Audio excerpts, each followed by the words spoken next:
નમસ્કાર વિદ્યાર્થી મિત્રો. થોડાક સમય પછી મળી રહ્યા છીએ આપણે, ખરું? વચ્ચે થોડી ગેપ પડી હતી. હવે પ્રકરણ 3નું આ લેક્ચર નંબર 9 છે વિદ્યાર્થી મિત્રો. હવે આ ચેપ્ટરની અંદર આપણે 2 કે 3 લેક્ચર જેટલું જ કામ બાકી છે, તો ક્રમશઃ આપણે તે ભણી લઈશું. આની આગળના પ્રકરણ નંબર 8માં વિદ્યાર્થી મિત્રો આપણે સંકલનની પ્રક્રિયા વિશે ભણ્યા હતા અને સંકલનની પ્રક્રિયા પર આધારિત એવું ઉદાહરણ 3.3 કે જેની અંદર આપણે નિયમિત પ્રવેગવાળી ગતિના સમીકરણો મેળવવાના હતા, પરંતુ સંકલનની પ્રક્રિયાની મદદથી આપણે તે સમીકરણો મેળવ્યા હતા. મને ખાતરી છે કે તમે બધાએ ત્યાં સુધીનો અભ્યાસ સારી રીતે કરી લીધો હશે. હવે આજે વિદ્યાર્થી મિત્રો આજની વાત કરીએ આપણે, તો ઉદાહરણ 3.4 અને 3.5 બેની આપણે વાત કરવાના છીએ. ઉદાહરણ 3.4 જે પ્રમાણમાં થોડું લાંબુ છે અને ક્યારેક 5 માર્કમાં પૂછાય છે, તેથી તે ઇમ્પોર્ટન્ટ છે, તે આપણે ધ્યાનથી ભણીશું. અને ઉદાહરણ 3.5 જે આપણને મુક્ત પતન વિશેની સમજૂતી આપશે.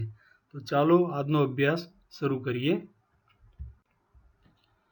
સૌપ્રથમ ઉદાહરણ 3.4 તેની રકમ જોઈ લઈએ આપણે વિદ્યાર્થી મિત્રો. તમારા પાઠ્યપુસ્તકમાં આપેલી છે તે પ્રમાણે એક બહુમાળી મકાનના ટોચ પરથી એક દડાને એટલે કે બોલને શિરોલંબ ઉર્ધ્વ દિશામાં એટલે કે ઉપરની તરફ 20 મીટર પ્રતિ સેકન્ડની ઝડપથી ફેંકવામાં આવે છે. વિદ્યાર્થી મિત્રો, દડાને ઉપરની તરફ ફેંકવામાં આવે છે, ધ્યાન રાખશો. દડો જે બિંદુએથી ફેંકવામાં આવે છે તેની જમીનથી ઊંચાઈ 25 મીટર છે. તો પ્રથમ પ્રશ્ન એ છે વિદ્યાર્થી મિત્રો કે દડો કેટલી ઊંચાઈએ પહોંચશે, અને બીજો પ્રશ્ન છે કે દડો જમીનને અથડાય તે પહેલાં કેટલો સમય લાગશે. આ પ્રશ્નમાં આપણને ગુરુત્વ પ્રવેગનું મૂલ્ય G બરાબર 10 મીટર પ્રતિ સેકન્ડ લેવા માટે જણાવેલ છે. તો કુલ 2 પ્રશ્નો છે આપણી પાસે વિદ્યાર્થી મિત્રો. સૌ પ્રથમ આપણે દડો કેટલી ઊંચાઈએ પહોંચશે તે શોધીશું. અહીંયા ઊંચાઈ મતલબ જ્યાંથી દડો ફેંકવામાં આવ્યો છે ત્યાંથી ઊંચાઈ સમજવાની. અને બીજો પ્રશ્ન છે કે દડો હાથમાંથી છોડ્યા પછી જમીન પર પહોંચે ત્યાં સુધીમાં કુલ કેટલો સમય લાગશે. તો બંને પ્રશ્નો આપણે પ્રશ્નોના જવાબ વારાફરથી સમજીએ. પ્રથમ દડાની ઊંચાઈ શોધીએ. તો વિદ્યાર્થી મિત્રો, આ પ્રશ્ન ગણવા માટે પહેલાં આકૃતિ સમજીએ આપણે. તો તમારી નજર સામે એક આકૃતિ દોરેલી છે જેમાં બિલ્ડિંગ દર્શાવેલું છે. આને બિલ્ડિંગ સમજી લો, જેની ઊંચાઈ 25 મીટર તમને આપેલી છે. બિલ્ડિંગની ટોચ પરથી દડાને ઉર્ધ્વ દિશામાં ઉછાળવામાં આવ્યો હતો.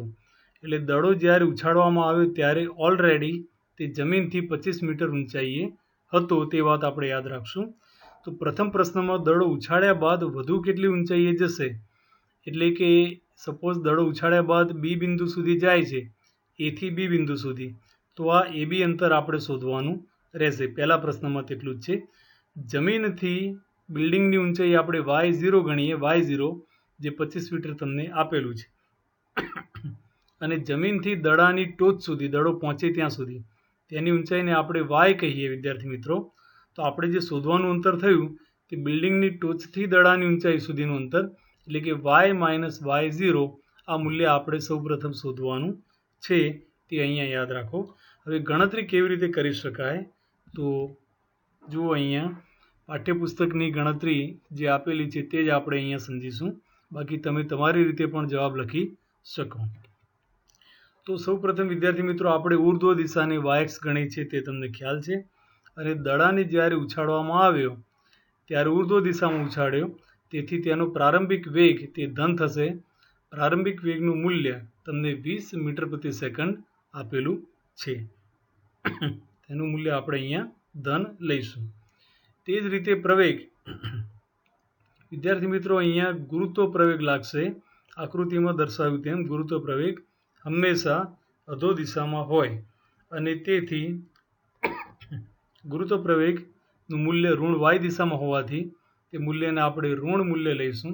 એટલે કે -g ગુરુત્વ પ્રવેગને આપણે સિમ્બોલ g વડે દર્શાવીએ છીએ. તો અધો દિશામાં હોવાથી તેનું મૂલ્ય અહીંયા -g જેટલું લઈશું. પ્રશ્નમાં ગુરુત્વ પ્રવેગનું મૂલ્ય 10 મીટર પ્રતિ સેકન્ડ સ્ક્વેર લેવાનું કીધું છે આપણને, તેથી આ મૂલ્ય આપણે 10 લઈશું. યાદ રાખો કે જ્યાં મૂલ્ય 10 ના આપ્યું હોય જીનું મૂલ્ય, ત્યાં તેનું સાચું મૂલ્ય આપણે 9.8 મીટર પ્રતિ સેકન્ડ સ્ક્વેર લેવું જોઈએ. ઓકે, તો 10 આપ્યું હોય તો આપણે 10 લઈશું. અને અંતિમ વેગ, દડો જ્યારે ટોચ પર પહોંચશે ત્યારે તમે બધા સમજી શકો છો કે તેનો વેગ તે 0 બનશે. તો અહીંયા અંતિમ વેગ તે 0 આવશે. તો અચળ પ્રયોગી ગતિ થઈ, અને અચળ પ્રયોગી ગતિ માટે આપણે અંતિમ વેગ, પ્રારંભિક વેગ અને પ્રવેગ આપેલા છે અને અંતર શોધવાનું છે. તો v² = v0² પ્લસ 2ax અથવા તો v² = v0² plus 2a × x - x0 તે સૂત્રનો ઉપયોગ કરશું. પણ અહીંયા યાદ રાખો કે આપણે શિરોલંબ દિશાની ગતિ માટે yx ધારેલી છે શિરોલંબ દિશા માટે, તેથી x ની જગ્યાએ આપણે y સિમ્બોલનો ઉપયોગ કરશું. તેટલો જ ફેરફાર છે. તો સૂત્ર થયું v² = v0² plus 2a × y - y0. આ સૂત્રમાં કિંમત મૂકીએ આપણે.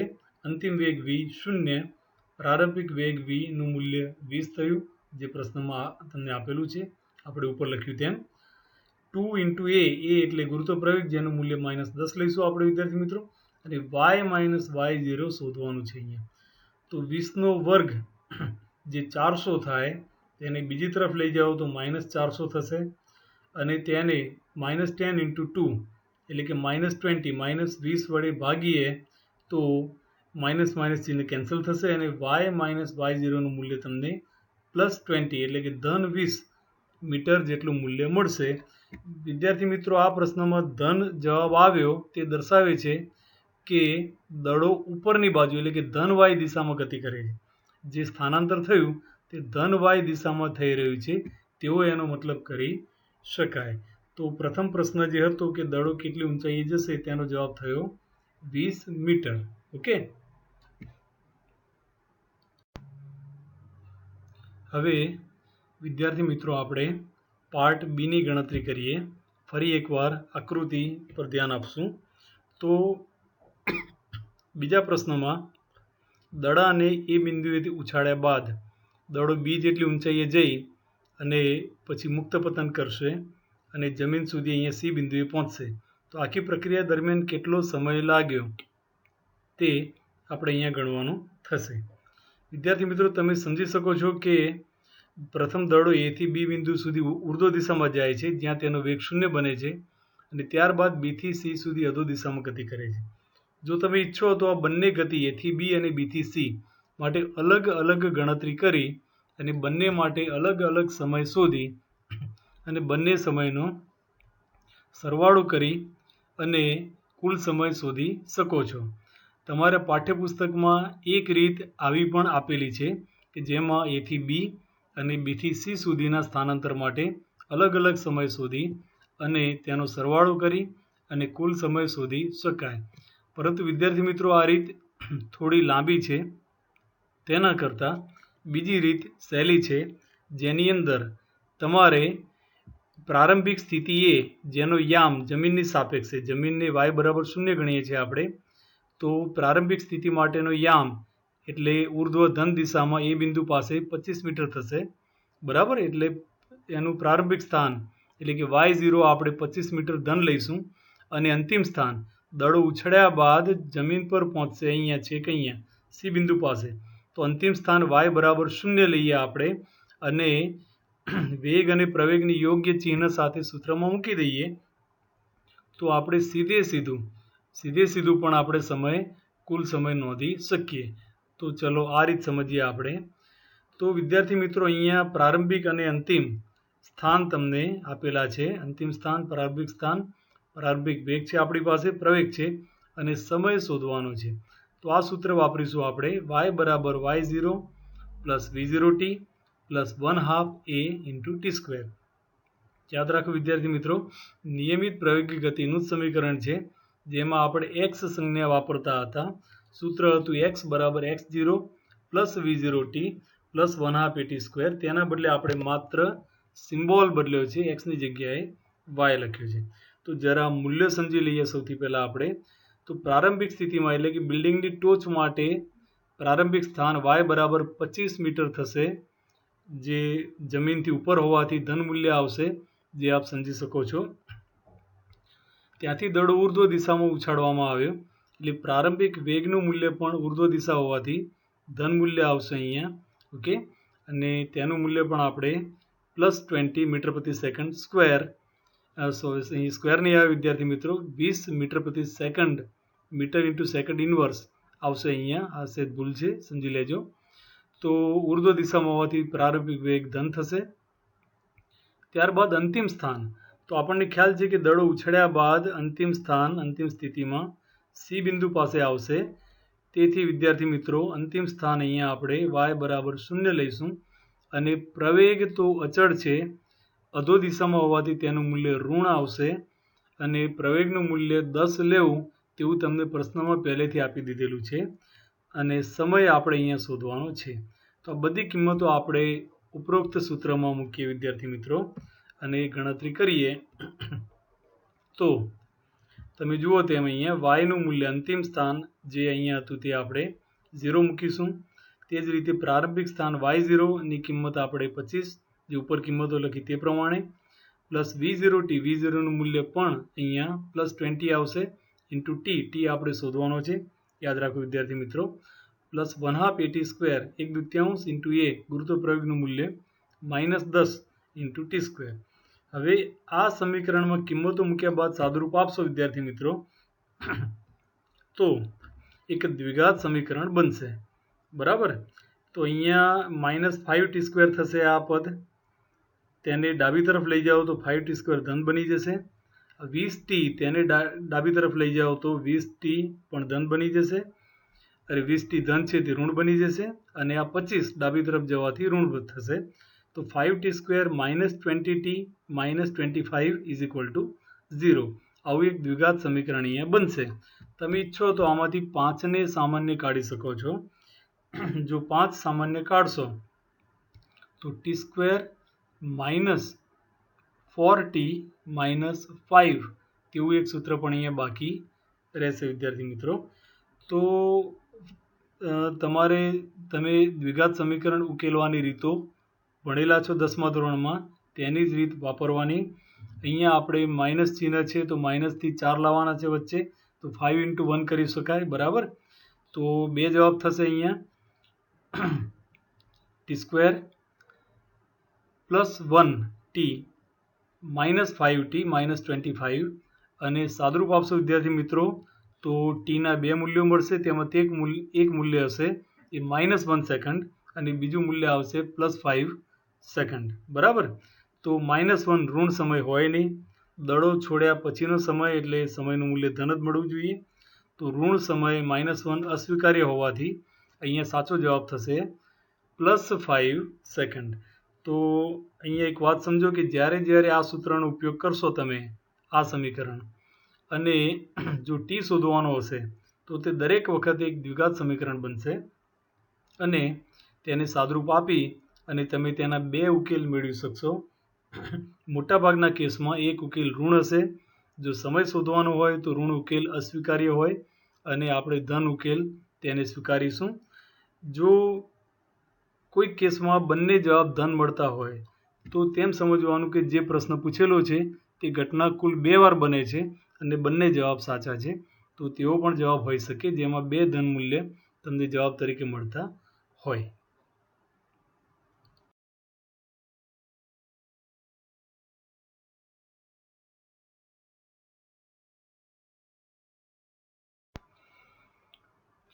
વિદ્યાર્થી મિત્રો હવે આપણે પદાર્થના મુક્ત પતન એટલે કે ફ્રી ફોલની વાત કરશું. આમ તો શબ્દ પરથી સમજી શકાય તેવું છે કે કોઈ પણ પદાર્થને જો છોડી દેવામાં આવે, ગુરુત્વાકર્ષી બળની અસર હેઠળ જો પદાર્થને છોડી દેવામાં આવે તો તે જમીન તરફ ગતિ કરશે. ગુરુત્વ પ્રવેગની અસર હેઠળ આ ગતિ પ્રવેગી હશે. આપણે માત્ર પદાર્થને છોડી દીધો છે, ફેંક્યો નથી. તેથી તેનો પ્રારંભિક વેગ 0 ગણાય. અને અંતિમ વેગ તો આધાર રાખશે કે કેટલી ઊંચાઈથી તેને છોડવામાં આવ્યો છે તે, અને તે જ રીતે સમય પણ અલગ અલગ હોઈ શકે. તો મુક્ત પતન માટે તમારા પાઠ્યપુસ્તકમાં ઉદાહરણ 3.5 આપેલું છે વિદ્યાર્થી મિત્રો, જેમાં મુક્ત પતન પામતા પદાર્થની ગતિની ચર્ચા કરો તેવો પ્રશ્ન પૂછવામાં આવેલો છે. આ કેસમાં આપણે હવાનો અવરોધ અવગણવાનો છે, તે ધ્યાન રાખશો. તો આમ કોઈ મોટી બાબત નથી, માત્ર આપણે ગુરુત્વ પ્રવેગનું યોગ્ય મૂલ્ય મૂકીશું અને પ્રારંભિક વેગ 0 લખીશું. તો મુક્ત પતન માટે સૌપ્રથમ યાદ રાખો વિદ્યાર્થી મિત્રો કે આ ગતિ અચળ પ્રવેગી ગતિ ગણાય, કારણ કે ગુરુત્વ પ્રવેગની અસર હેઠળ પદાર્થ પતન કરશે.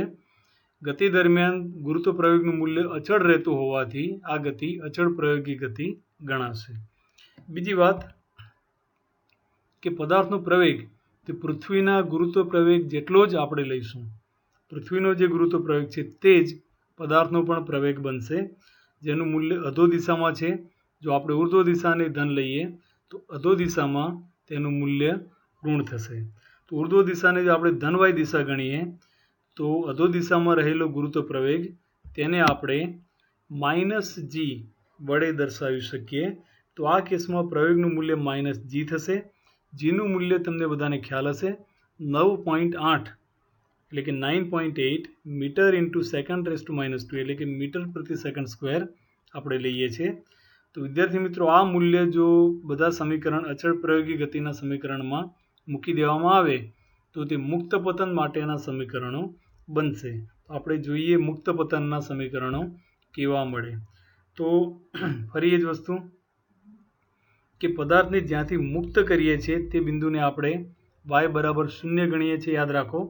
તો આવા કેસમાં બધા જ સ્થાનાંતરો આપણને ઋણ મળશે, કારણ કે y બરાબર 0 થી નીચેની તરફ પદાર્થ ગતિ કરશે અને તેથી બધા જ સ્થાનાંતરોના મૂલ્યો ઋણ થશે. બરાબર. ત્યારબાદ આપણે મુક્ત પતન કરાવીએ છીએ, પદાર્થને ફેંકતા નથી, પદાર્થને માત્ર છોડી દઈએ છીએ, તેથી તેનો પ્રારંભિક વેગ પણ 0 ગણાય. તો અચળ પ્રયોગિક ગતિનું પ્રથમ સમીકરણ જે હતું v બરાબર v0 પ્લસ at એવું સૂત્ર હતું.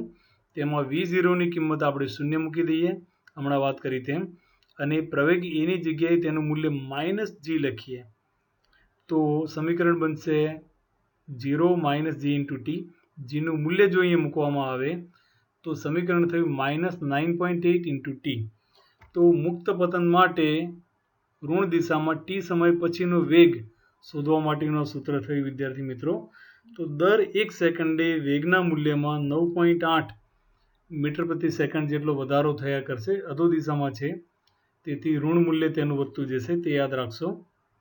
બીજું સમીકરણ જે હતું y બરાબર y0, અહીંયા સ્થાનાંતર y - y0 બરાબર v0 પ્લસ 1/2 a × t².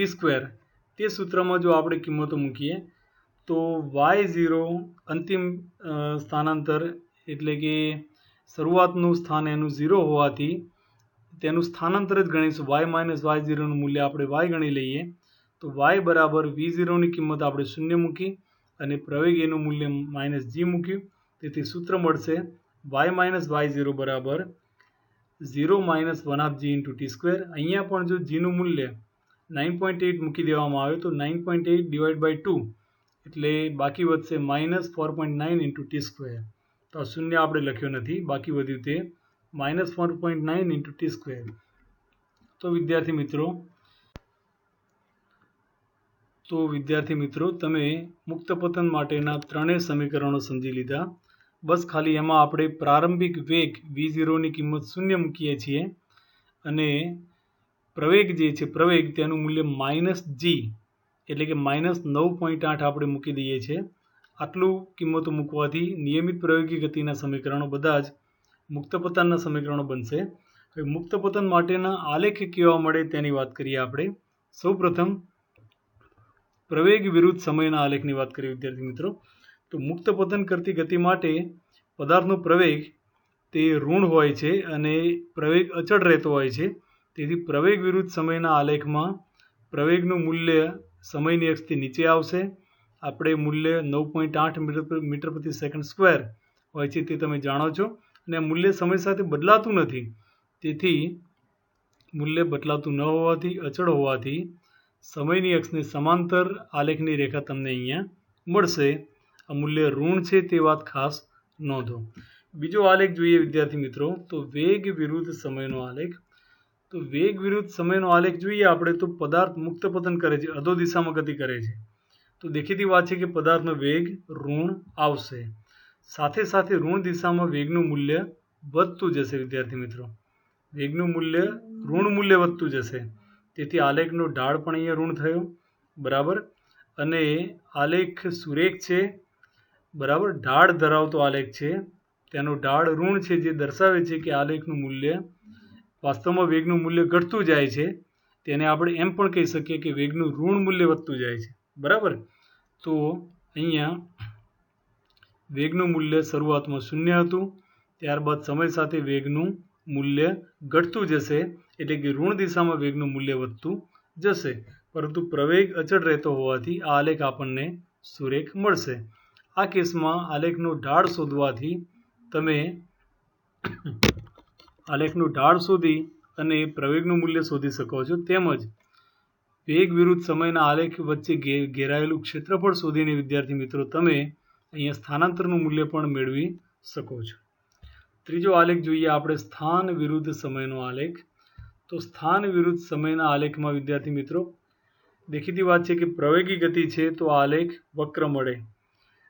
પ્રવેગી ગતિ માટે સ્થાન અથવા તો સ્થાનાંતર વિરુદ્ધ સમયનો આલેખ હંમેશા વક્ર મળે તે વાત તમે જાણતા હશો. બીજી વાત કે આ આલેખ સમયની અક્ષથી નીચે છે, એટલે પદાર્થ મુક્ત પતન શરૂ કરે ત્યારથી જ શરૂ કરીને તેનું સ્થાનાંતર મૂલ્ય હંમેશા ઋણ રહેશે તે વાત અહીંયા આપણને ખ્યાલ આવે છે. બીજું કે ઢાળ પણ ઋણ છે. આગળ જઈએ તો ઉતરવાનું થાય, ઓકે, ક્લાઇમ્બિંગ ડાઉન, જે દર્શાવે છે કે ઢાળનું મૂલ્ય ઋણ છે. તે પણ બતાવે છે કે અહીંયા વેગ પણ ઋણ રહેશે, બરાબર. તે ઉપરાંત ઢાળનું મૂલ્ય ઘટતું જાય છે. જુઓ તમે, ઢાળનું મૂલ્ય ઘટતું જાય છે તે દર્શાવે છે કે વેગનું ઋણ મૂલ્ય, એટલે કે વેગનું મૂલ્ય ઘટતું જાય છે, બરાબર. તે ઉપરાંત જેને આપણે બાઉલ કહીએ છીએ, આલેખની વક્રતા જે નીચે તરફ છે, સાદી ભાષામાં બાઉલ ઊંધું છે, સીધું નથી, ઊંધું છે. તો બાઉલ જો સીધું હોય તો પ્રવેગ ધન ગણાય, પણ અહીંયા બાઉલ ઊંધું હોવાથી પ્રવેગ ઋણ થશે, જે આપણને દર્શાવે છે કે આ ગતિમાં પ્રવેગનું મૂલ્ય ઋણ રહેશે. તો આજે આટલે સુધી વિદ્યાર્થી મિત્રો આજનું હોમવર્ક તમે સમજી ગયા હશો. ઉદાહરણ 3.4 જે તમારે ખૂબ જ સારી રીતે સમજી લેવાનું છે. તેમાં પાર્ટ બીની બંને રીતો ખાસ કરીને તમે અભ્યાસ કરશો પાઠ્યપુસ્તકમાંથી, અને જે રીત સહેલી છે આપણે જે ભણ્યા તે બીજી રીત, તે તમારે પરીક્ષામાં ગણી શકાય તે રીતે યાદ રાખવાની છે, ઓકે. અને ત્યારબાદ પદાર્થના મુક્ત પતન વિશે ચર્ચા કરો, તે પ્રશ્ન આવશે. પ્રશ્ન અલગથી પૂછી શકાય, બરાબર. આમ તો મુક્ત પતન એટલે નિયમિત પ્રયોગી ગતિના જે સમીકરણો છે તેમાં થોડો ફેરફાર કરવાનો છે, બીજી કોઈ વાત નથી. તો બંને પ્રશ્નોના જવાબ ખાસ તૈયાર કરી લેશો, okay. C you, take care.